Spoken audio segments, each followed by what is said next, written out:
के द्वारा सूचना दी गई कि उनकी दोनों लड़कियों का अपहरण हो गया है। उन्होंने बताया कि वे जो है कांटा टोली में मंगल टावर है वहाँ आधार कार्ड सुधरवाने के लिए निकली थी, पर रास्ते में से उस लड़की का फ़ोन आया और फ़ोन में उसने बताया कि उससे ऑटो वाला उनके साथ जबरदस्ती कर रहा है और एक तरह से उन्हें किडनैपिंग करके ले जाया जा रहा है। दोबारा भी जो उनका ऑडियो आया उसमें था कि वो किसी जंगल में फंसी हुई है और वहाँ से उन्हें ट्रक का लाइट दिख रहा है। इस तरह की बातें आई जो बिल्कुल अपहरण की कहानी को बता रहा था। इस बात पर जो है एक SIT सिटी SP के नेतृत्व में मैंने गठित किया, जिसमें कोतवाली DSP, सिटी DSP, हमारे तकनीकी सेल के पदाधिकारी और बहुत सारे ऑफिसर, जिसमें हिंदी पीढ़ी के पदाधिकारी और अन्य थाना के पदाधिकारी शामिल थे। और पूरी टीम ने बड़ी मेहनत और लगन से रात भर जो है जंगल, पहाड़, जो भी संभावित लोकेशन थे उसको सर्च किया। इस सर्च के दौरान जो भी इनपुट था उसके आधार पर किया गया, लेकिन जो निष्कर्ष है वो फलाफल हम लोग का सुन नहीं रहा। फिर जब हम लोग जो है अनुसंधान करना शुरू किए और हमारी टीम ने काफ़ी दक्षता से सिटी SP के नेतृत्व में इस कांड का अनुसंधान किया, और जब अनुसंधान में बातें परत दर परत खुली तो लगा कि यह अपहरण की बात सही नहीं है संभवतः। उसके बाद जब हम लोगों ने इन्वेस्टिगेशन किया पता चला कि ये लड़कियां जो है जब घर से निकली हैं तो किसी ऑटो का यूज नहीं किया है। बाद में अनुसंधान में ये आया कि ये आल्टो कार से निकली हैं, और इस पूरे प्रकरण में पता चला कि वो जो लड़का जो इन्हें भगा कर ले गया था वह कर्नाटक का रहने वाला है, वो हैदराबाद में काम करता है और इनसे संपर्क में था। वह 5 जनवरी को ही यहाँ आ गया था, लेकिन पुलिस से बचने के लिए ये लोग लगातार मोबाइल तोड़ते रहे, सिम कार्ड तोड़ते रहे, केवल रेलवे स्टेशन के वाईफाई का यूज करते रहे।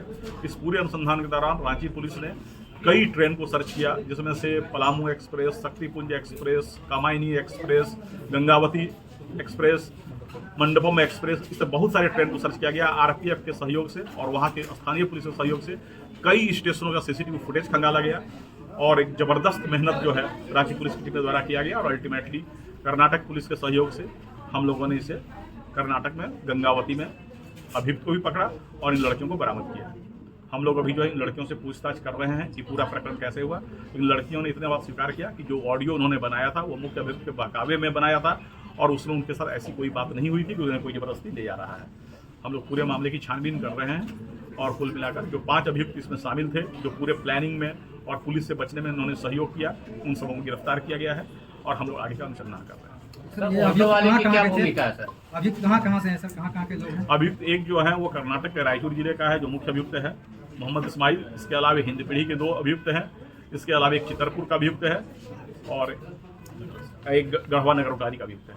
सर जैसे लास्ट लोकेशन ओरमांझी था, ओरमांझी के बाद ये लोग उसी अल्टो कार से ये जो अब अनुसंधान से क्लियर हुआ है, ऑटो से कहीं नहीं गए थे, ये अल्टो कार से निकले थे, और पूरे अनुसंधान से यह क्लियर हुआ कि यहाँ से चितरपुर से फिर कोडरमा से गया से दूधी से बनारस से नागपुर से गंगावती कर्नाटक जा रहे थे। सर लड़कियां जब मन से निकली तो आखिर इससे किडनैपिंग का शक क्यों दिया गया? नहीं, अभी जो है लड़कियां मन से निकली है या वो किसी दुष्प्रभाव में बोल रही हैं, जब तक लड़कियों को हम लोग काउंसलिंग करके उन्हें परफेक्ट नॉर्मल कंडीशन में नहीं ले आए तब तक कुछ भी कहना प्रीमेच्योर होगा।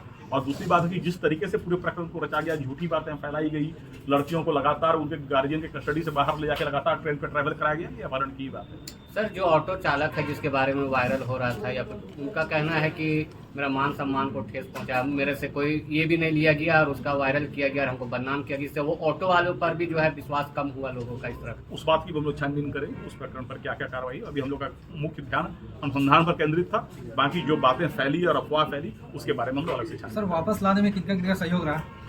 वापस लाने में हमारी SIT की टीम वहाँ गई थी, और मामले की गंभीरता को देखते हुए हमने पूरी SIT को एरोप्लेन से कर्नाटक भेजा, और पूरे अभियुक्त और जो लड़कियां बरामद उन सबको हम लोग एरोप्लेन से लाए ताकि मामले में कोई विलंब न हो, क्योंकि बहुत तरह की भ्रांतियां फैल रही थी और शहर में एक तरह का अलग तरह का वातावरण पैदा हो रहा है।